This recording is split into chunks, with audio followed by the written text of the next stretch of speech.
அருட்பெரும் ஜோதி எல்லாம் செயல் கூடும் என்னானை அம்பலத்தே எல்லாம் வல்லான் ஏற்றி இன்று வருமோ நாளைக்கே வருமோ அல்லது மற்றென்று வருமோ அரியே நின் கோவே துன்றுமல வெம்மாயற்று வெளிக்குள் விடி கடந்து சும்மாயிருக்கும் சுகம்.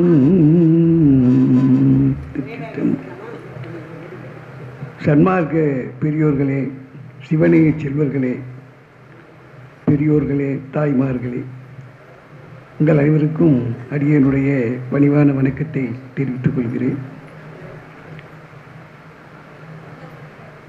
நாளூர் திருவற்பிரகாச வள்ளலார் வாழ்வியல் சன்மார்க்க சத்திய சங்கத்தின் 5ஆம் ஆண்டு முப்பெரும் விழாவிலே அடியனுக்கு ஒரு விருது வழங்கி சிறப்பித்திருக்கிறார். வாழ்நாள் சாதனையாளர் விருது அப்படின்னு பேர். அடியன் அவரிடத்தில் ஐயா கிட்ட சொன்னேன், நான் ஒரு சாதனையும் செய்யலைங்களே, எனக்கு போய் இந்த சாதனையாளர் விருதுன்னு சொல்கிறீங்களே, அது எனக்கு தகுதி இல்லைங்களே அப்படின்னு. அப்போ அவர் பதில் சொன்னார், உங்களை தவிர வேறு யாருங்க தகுதி உள்ளவங்க இருக்காங்கன்னு கேட்டார். அன்பின் மிகுதியினாலே அடியனுக்கு அந்த விருதினை வழங்கியிருக்கிறார். வள்ளல் பெருமான் சொல்வது போல, நாயினும் கடையேன் ஈயினும் இழிந்தேன் ஆயினும் எனக்கருள் அருட்பெரும் ஜோதி தோத்திரம் புகழேன் பாத்திரம் அல்லேன் ஆத்திரம் அருள் அருட்பெரும் ஜோதி. இல்லையா? ஒன்றுமே தகுதி இல்லாத ஒருவனுக்கு அன்பின் மிகுதியினாலே அவர்கள் செய்கிறார். இந்த விருது பெற்ற பிற்பாடாவது ஏதாவது சாதனை செய்யணும்னு நினைக்கிறேன் நான். ஆனால் எந்த சாதனை செய்யக்கூடிய அளவுக்கு உடம்பு ஒத்துழைக்கலை. மூப்பு முதுமை என்பது ரொம்ப கொடுமையானது. அதை அனுபவிக்கிறவங்களுக்கு தான் தெரியாது. அதனால் இது வரைக்கும் எதுவும் சாதனை செய்யலை, இனிமேல் செய்யலாம், இல்லை அடுத்த பிறவில செய்வோன்னு தெரியாது, ஆண்டவனுக்கு தான் தெரியாது. அது நம்ம கையில் இல்லை. இது ஆனாலும் அடியேன் மீது உள்ள அன்பின் காரணமாக அவர்கள் செய்கிறார். தாய்மானவர் சொல்வார், வாசா கைங்கரியம் அப்படின்னு சொல்வார். வாயினாலே பேசி செல்வது வெறும் வார்த்தையினாலே பேசுவது. அதுதான் அடியேன் செய்துன்னு இருக்க. மனம் வாக்கு காயம் மூன்றினாலும் தொண்டு செய்ய வேண்டும், அதுதான் முறை. ஆனால் அந்த மாதிரி செய்ய முடியல. இப்போ ஒரு காலத்தில் செய்து இருக்கலாம், ஆனால் இப்பொழுது செய்ய முடியல. இருந்தாலும் சன்மார்க்க அன்பர்கள் மிகவும் அன்போடு, ஏன்னா அன்பே சிவம் இல்லையா, அன்பே சிவம்னு திருமூலர் சொன்னார். வள்ளலார் ஒரு படி மேலே போய் என்ன பண்ணார், கருணையே சிவம்னார். அன்பு என்பது தொடர்புடையார் மாட்டு நிகழ்வு, அருள் என்பது எல்லா உயிர்களிடத்திலும் பரவி நிற்பது.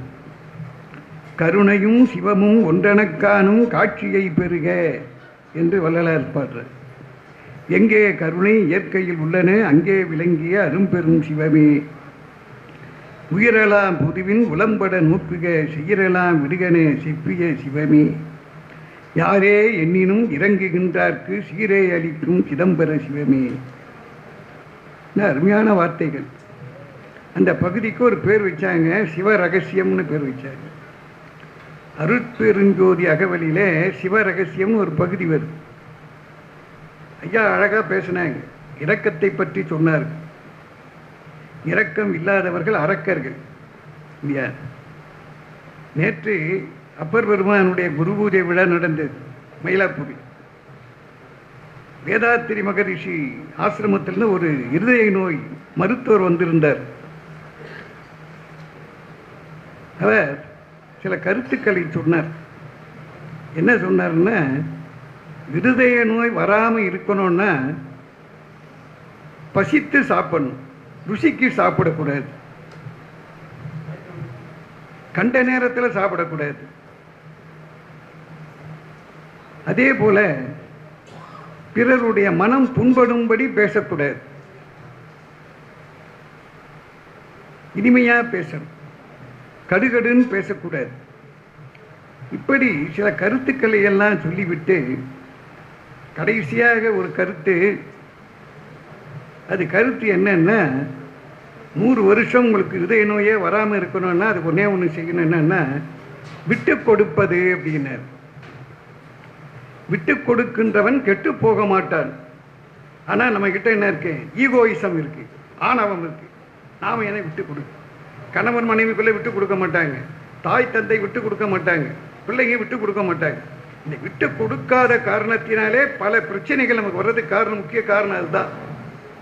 ஒரு நீதிபதி சொன்ன, அண்ணன் தம்பி ஒற்றுமையாக தான் எங்களுக்கு வேலையே கிடையாதுங்க. நேரம் அண்ணன் சாப்பிட்டும் தம்பி விட மாட்டான், தம்பி சாப்பிட்ணும் அண்ணன் விட மாட்டான், இல்லையா? இந்த விட்டு கொடுக்கிற மனப்பான்மை அது இருந்தால் குடும்பம் அமைதியாக இருக்கும். அது நம்ம கிட்ட இல்லை, இல்லையா? தினந்தோறும் பார்க்குறோம், செய்தித்தாள்லையும் ஊடகங்களில் பார்த்தீங்கன்னா எவ்வளோ கொடும் செயல்கள். இதுக்கெல்லாம் மூல காரணம் என்னன்னா, விட்டு கொடுக்காத காரணம்தான். தெய்வத்தமிழ் மன்றத்தின் சார்பில் ஏறத்தாழ ஒரு 30 ஆண்டுகளுக்கு முன்னால் சிறைச்சாலைகளே நல்லொழுக்க நல்லுரை அப்படின்னு திருக்குறளை பற்றி பேசுகின்ற ஒரு வாய்ப்பை ஆன்மசக்தி வெங்கடேசன் ஐயா அவர்கள் கொடுப்பார். அடியேன் போய் பேசியிருக்கேன். அப்போ அங்கே இருக்கிற அன்பர்கள், கைதிகள், அவங்க சொல்லுவாங்க, சார் இந்த கோபத்தினால ஒரு நிமிஷம் அந்த கோபத்தை அடக்கியிருந்தேன்னா இங்கே வந்திருக்கவே மாட்டேன் சார். இந்த கோபத்தை அடக்காதனால கொலை பண்ணிட்டேன், வந்துட்டேன். என் குடும்பம் என்னாச்சு, பிள்ளைங்க என்னாச்சு, மனைவி என்னாச்சு ஒன்றும் தெரியும். ஒரே ஒரு நிமிஷம் அந்த கோபத்தை நான் கட்டுப்படுத்தியிருந்தால் இங்கே வர வேண்டிய வேலை இருக்கு. இப்படி பல அன்பர்கள் வேதனைப்பட்டு சொன்னார். வெகுளி உடையான் தவம் அடையான்னார் வல்லல. இந்த வெகுளின்னு இருக்க கோபம் மனிதனை அழிக்கக்கூடியது, அழிச்சிடும். சினமென்னும் சேர்ந்தாரை கொல்லி இனமென்னும் ஏமப்புனையை சுடும் அப்படின்றார். கோபத்துக்கு இடம் கொடுக்கக்கூடாது. அப்படி கோபம் வந்தோம்னா அந்த இடத்தை விட்டு வெளியே போயிடணும். அப்படி இல்லையா, நம்ம முகத்தை நாமே கண்ணாடியில் பார்க்கணும். கோபம் வந்தால் நம்ம முகம் எப்படி இருக்கு? இப்போ கோபம் இருக்கிறது தேவைப்படும். நேற்று அந்த இருதய நோய் நிபுணர் பேசிவிட்டு அப்புறம் அடியனோடு சேர்த்து ஒரு புகைப்படமும் எடுத்துக்கிட்டார். அவர் அடியன் பேசுனதை கேட்டார் நேற்று. ரொம்ப மகிழ்ச்சிங்க அப்படின்னு சொன்னார். எதுக்காக அடியேன்னு சொல்கிறேன்னா, நம்முடைய பல தவறுகளுக்கெல்லாம் மூல காரணமே இந்த விட்டு கொடுக்காத பண்பு தான். விட்டு கொடுக்கிற மனப்பான்மை இருந்தால் பல சிக்கல்கள் வாழ்க்கையில் ஏற்படாது. ஆனால் நம்ம விட்டு கொடுக்க தயாராக இல்லை. அதுதான் ஈகோயிசம் சொல்கிறது. ஆண்கள் பெண்கள் அனைவருக்குமே. நீங்கள் போய் ஃபேமிலி கோர்ட்டில், இந்த குடும்ப கோர்ட்டில் போய் பார்த்தீங்கன்னா எக்கச்சக்கமான கேஸ். ஒரு வருஷத்துக்கு 3000 கேஸு ஃபைல் ஆகுதுங்க. அங்கே பார்த்தீங்கன்னா ஒரு வக்கீல் சொன்னார், அங்கே போய் நான் வழக்காடி போயிட்டு ஒரு வாரம் என்னால் சாப்பிட்றதுக்கே பிடிக்கலிங்க அப்படின்னார். இளமை, பணம், சுயநலம், கணவன் மனைவிக்குள்ள இந்த ஈகோயிசம், அதனுடைய விளைவு இந்த குழந்தைகள் பாதிக்கப்படுகிறார்கள், பெற்றோர்கள் பாதிக்கப்படுகிறார்கள். எவ்வளவு வேதனையா இருக்குங்க. அந்த வக்கீல் என்னிடத்துல பேசுகின்றப்ப சொன்னார், சார் ஒரு வாரம் எனக்கு சாப்பிடவே பிடிக்கல சார். சின்ன வயசு, இளம் வயசு, 2 பேரும் சம்பாதிக்கிறாங்க. ஒருத்தருக்கு ஒருத்தர் விட்டு கொடுக்காத காரணத்தால் இந்த குழந்தைங்க கிட்ட என்ன சார் ஆகுது? மனசு ரொம்ப கஷ்டமா இருக்கு. நம்ம நிறைய படிக்கிறோம், நிறைய சம்பாதிக்கிறோம், ஆனால் விட்டு கொடுக்குற மனப்பான்மை வர மாட்டேன் இல்லையா? இந்த சுயநலம், இந்த சுயநலம் இருக்கிற வரைக்கும் நம்ம முன்னேற முடியாது இல்லையா? ஒருவர் சொன்னார், நானும் என் மனைவியும் 2 லட்சம் சம்பாதிக்கிறேன் சார், ஆனால் இந்த 2 லட்சம் பத்தலை சார் அப்படின்னு. என்ன ஆடம்பர செலவு. சனி ஞாயிறு 2 நாள் நாங்கள் விடுமுறையை கழிக்கிறதுக்காக வெளியே போகிறோம். 20,000 ரூபாய் செலவாகுது சார். நீ நிறைய சம்பாதிக்கிறோம், ஆனால் அமைதி இருக்கா? இல்லை. அன்னைக்கு குறைவான சம்பாதனை, 60 ரூபாய்க்கு வேலை செய்திருக்கேன் நான், ஒரு நாளைக்கு 2 ரூபா. அப்போ இருந்த அமைதி இப்போ இல்லை. காரணம் என்ன? அப்ப மனசு திருப்தியா இருந்தது. இன்னைக்கு இல்ல. காரணம் என்ன? நாம தேவைகளை அதிகமாக்கிக்கினே போறோம் இல்லையா? இஎம்ஐன்னு சொல்றோம் இல்லையா? ஈஸி மந்த்லி இன்ஸ்டால்மெண்ட், எல்லாம் இன்ஸ்டால்மெண்ட், வீடு இன்ஸ்டால்மெண்ட், ஏசி இன்ஸ்டால்மெண்ட், எல்லாம் இன்ஸ்டால்மெண்ட்ல வாங்குறோம். அப்ப எப்படிங்க பத்தும்? சுவாமி சிவானந்தர் சொன்ன, உன்னுடைய தேவைகளை நீ எவ்வளவு குறைத்துக் கொள்கிறாயோ அவ்வளவு அமைதியா இருக்கலாம். நீ தேவைகளை பெருக்கிக் கொண்டே போனால் எப்படி அமைதி வரும்? வருமா? பல குடும்பங்கள் அமைதி இல்லை. பணம் இருக்கு, வசதி இருக்கு, எல்லாம் இருக்கு, அமைதி இல்லை sir. No peace of mind அப்படின்னா அது என்ன காரணம்? இதான் காரணம், அடிப்படை காரணம். சுவாமி சிவானந்தர் சொல்வார், அடிக்கடி நகை கிடைக்கும், துணி கிடைக்கும், போகக்கூடாதுன்றார். ஆனா இன்னைக்கு போகாத இருப்பாங்களா? அதுதான் மூல காரண பிரச்சனையே. பல டிசைன் வருது. இன்னைக்கு தங்கம் என்ன விலை விற்கிது? 80,000 ரூபாய் ஒரு சவரன்றார். 50, 60, 70 வருஷத்துக்கு முன்னாடி 90 ரூபாய், எனக்கு தெரிஞ்சு 90 ரூபாய் வித்துது. அப்ப 90 ரூபாய் இல்ல வாங்குறதுக்கு. இன்னைக்கு 1 லட்சம் விற்கிது, வாங்குறது தயாரா இருக்காங்க. பணப்புழக்கம் அதிகமா இருக்க மக்களிடத்துல. ஆனா அமைதி இருக்கிறதா? இன்பம் இருக்கிறதா? காரணம் என்ன?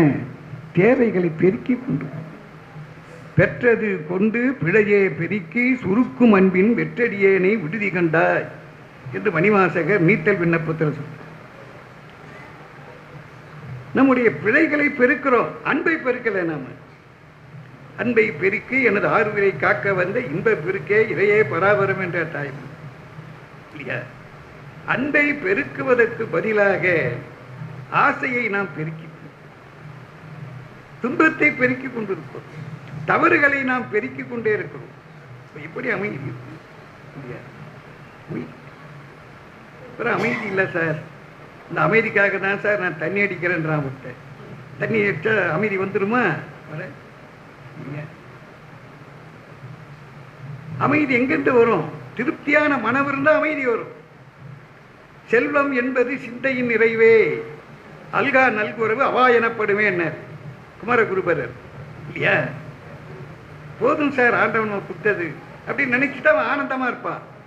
பத்தலை சார், இன்னும் நிறைய வேணும் சார் அப்படின்னா இப்படி மன நிறைவு வரும். வருமா? அதனால போதும் என்ற மனமே பொன் செய்யும் மருந்து அப்படின்னு சொன்ன வள்ளலார் எப்படி வாழ்ந்திருக்கார் அவர் சொன்னார். பேருபதேசத்தில் ஒரு கருத்தை சொல்லியிருக்காரு. இந்த உரைநடை பகுதியை படித்து பாருங்கள். சொல்றேன், நீங்க 2 செய்தீங்கன்னா 4 கிடைக்கும். இறைவனை அடைவதற்கு 2 வழியினர். ஒன்று பரோபகாரம், மற்றொன்று சத்து விசாரம். ஐயா பரோபகாரத்தை பத்தி பேசினாங்க இல்லையா? பரோபகாரம் செய்வதற்கு இரக்கம் வேண்டும் இல்லையா? இரக்கம் இல்லாத பரோபகாரம் செய்ய மாட்டார். பரோபகாரம் பிறருக்கு உதவி செய்வது. அந்த பரோபகாரம் என்ன? இயேசுநாதர் சொன்னார், இரக்கம் உடையவர்கள் பாக்கியவான்கள், ஏனென்றால் இறைவனுடைய இரக்கத்தை எளிதிலே பெறுவார்கள். வள்ளலார் சொன்னார், இரக்கம் என்னை விட்டு நீங்கினால் என் உயிர் போயிடும். இரக்கம் அதுதாங்க உயர்ந்த நிலை. இன்றைக்கு சில விஷயம் சொன்னா மனசு கஷ்டமா இருக்கு. வள்ளலாரே வருத்தப்பட்டு பாடுறார். சன்மார்க்க சங்கத்தீர் தாழ் வணங்கி சிறியேன் சொல்வதை பணிவோடும் கேட்பீர். வள்ளலார் காலத்திலேயே வள்ளலாரே இப்படி பாடுறாருன்னா அவர் மனசு எந்த அளவுக்கு துன்பப்பட்டிருக்கும் என்பதை நீங்கள் சிந்தித்து பார்க்க வேண்டும். தாழ் வணங்கி கேட்கின்றேன், என்னை அயலானாக எண்ணாதீர்கள், உங்களில் ஒருவனாக கருதுவீர். வள்ளலாரை பற்றி பேசுவது என்பது வேறு, வள்ளலாரை போற்றி வாழ்வது என்பது வேறு இல்லையா? நீ நம்முடைய சொல்லுக்கும் செயலுக்குமே சம்பந்தம் இல்லாமல் வாழ்ந்துட்டு இருக்கோம். நான் வள்ளலார் தோன்றி 202வது வருஷம், இன்னும் வள்ளலார் ஒருத்தர் வரலையே. காரணம் என்ன? வள்ளலார் சொன்னதை நம்மால் கடைபிடிக்க முடியவில்லை. அடியேனை பொறுத்தவரை நான் கடைபிடிக்க முயற்சி பண்ற முடியல. 4 ஒழுக்கம் சொன்னார்.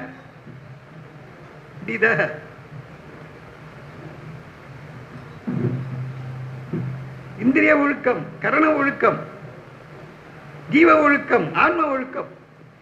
இந்த பரோபகாரம் சத்விசாரம் செய்தால் 4 கிடைக்கும். அது என்ன 4 என்றுதான் சொல்றார். ஜீவகாருண்யம், ஈஸ்வர பக்தி, பாச நிக்கிரகம், பிரம்மஞானம். இதையே தான் பாம்பன் சுவாமிகளுடைய 6666 நூல்லையும் அதான் சொல்றார். வள்ளலாருக்கு பின் வந்தவர் பாம்பன் சுவாமி. ஒரு பேராசிரியர் எழுதியிருக்கார், ஒரு பெரிய நூல் எழுதியிருக்கார், பாம்பன் சுவாமியுடைய தத்துவ கொள்கை. அவர் கிருஷ்ணகிரியில் இருக்கார். கோவிந்தராஜிலிருந்து முனைவர் பட்டம் பெற்றார். இப்போ அதையும் இதையும் பார்த்தோம்னா வள்ளலாருடைய நெறி அப்படியே கொண்டு வர்றார். ஞானிகள் எல்லாரும் ஒரே கருத்தை தான் சொன்னாங்க. ஐயா சொன்னாங்க, கடவுள் ஒருவரே அப்படி. அதை யாரும் மறுக்கல, கடவுள் ஒருவர் தான் இல்லையா? பெயர்கள் வேறு, வடிவங்கள் வேறு. வீட்டில் 4 பேர் இருக்குன்னா 4 பேர் 4 கருத்து உடையவனா இருக்கா? ஒரே கருத்து 4 பேருக்கும் வரமாட்டேங்குது. அப்பா சொல்ற கருத்தை பிள்ளை ஏத்துக்க மாட்டான், பிள்ளை சொல்றத அப்பா ஏத்துக்க மாட்டார். ஊரனந்தம் பெற்ற பேரனந்தம், உறவோ அனந்தம், சமயமும் அனந்தம் இல்லையா? தாய்மானவர் சொல்லியிருக்க. இப்ப கருத்துக்கள் வேறுபடுகின்ற பொழுது வழிபாட்டு முறைகள் வேறுபடுகின்றன.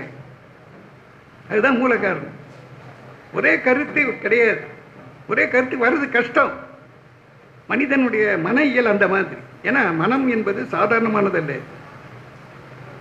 அடியேன் உங்களை எல்லாம் தாழ்மையா கேட்டுக்கொள்வது என்னன்னா, வள்ளலாருடைய பாடல்களையும் உரைநடை பகுதியையும் ஊன்றி படியுங்கள்.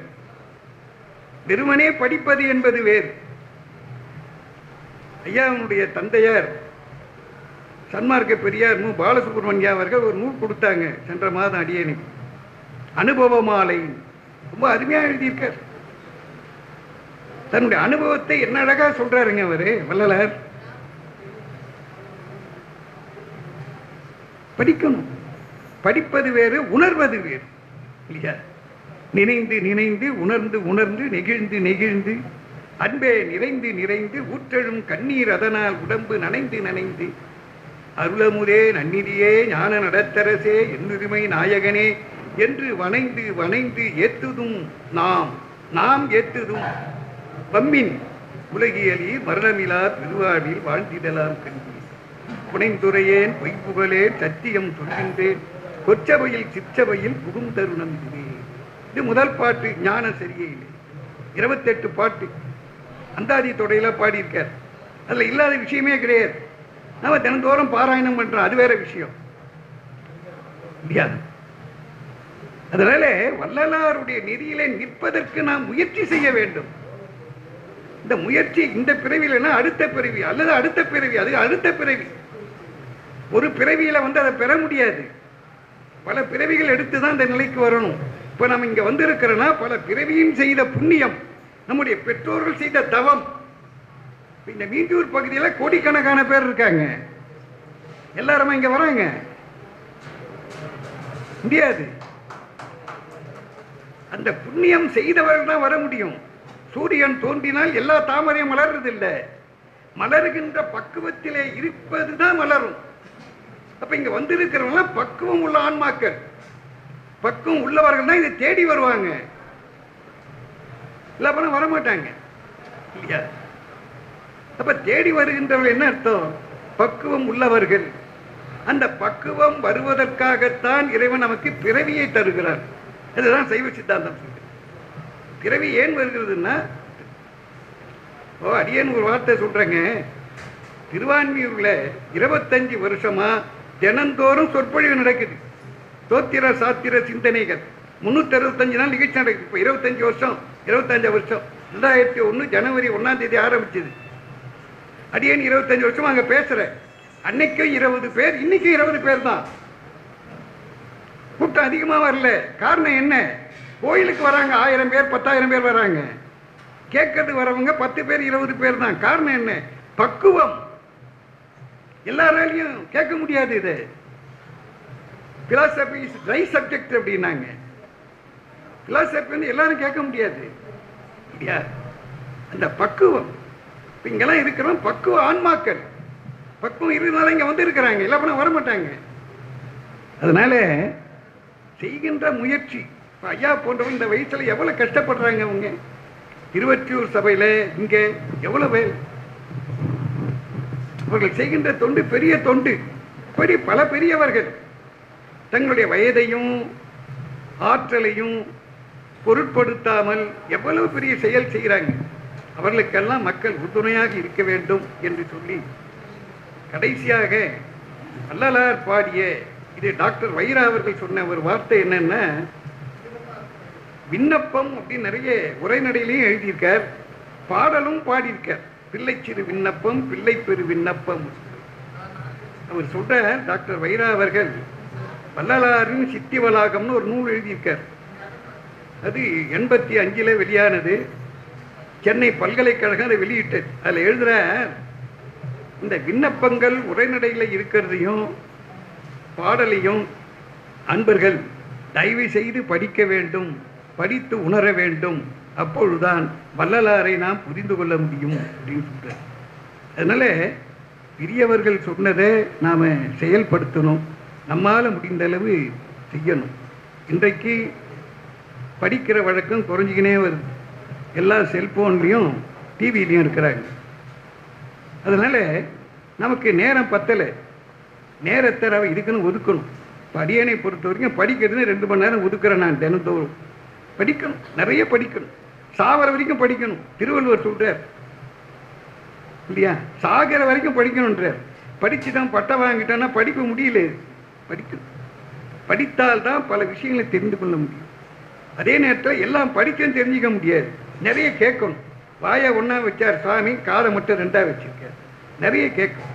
கற்றிலனாயினும் கேட்க, இணைத்தானும் நல்லவை கேட்க. திருக்குறளை இல்லாத என்னங்க இருக்கு? முதல் திருக்குறள் வகுப்பு நடத்தினவர் வள்ளலார் தான். முதியோர் கல்விக்கு முதியோர் கல்வி நிலையம் நடத்தினவர் வள்ளலார். ஒரு புரட்சி துறவி அவர், வெள்ளாடை துறவி. அந்த மாதிரி எந்த துறவி செய்தாங்க இல்லையா? இதையெல்லாம் நினைச்சு பார்க்கணும். நல்ல வள்ளலார் வழியிலே நாம் வாழ்வோம், வளமான வாழ்வை நாம் பெறுவோம், இறுதியிலே ஜோதிமயமாக ஆவோம் என்று சொல்லி அடியேனுக்கு இந்த ஒரு சிறிய நன்றியின் காரணமாக அவர்கள் வழங்கினார்கள். அவர்களுக்கும் நம்முடைய மீஞ்சூரில் இந்த அம்மையார்லாம் வந்திருக்காங்க. லலிதா அம்மையார்லாம் எவ்வளோ சேவை செய்கிறாங்க. அவங்க பார்த்தா 24 மணி நேரமும் அவங்களுக்கு எப்படி நேரம் இருக்குன்னு தெரியல எனக்கு. வாட்ஸ்அப்பில் அவங்க அனுப்புகிற செய்திகள் இருக்கே. நம்முடைய ரவீந்திரன் அவர்களும் தம்பதியர் இருவரும் சேர்ந்து ஒவ்வொரு மாதமும் முதல் ஞாயிற்றுக்கிழமை திருவாசக முற்றோதல் செய்கிறாங்க.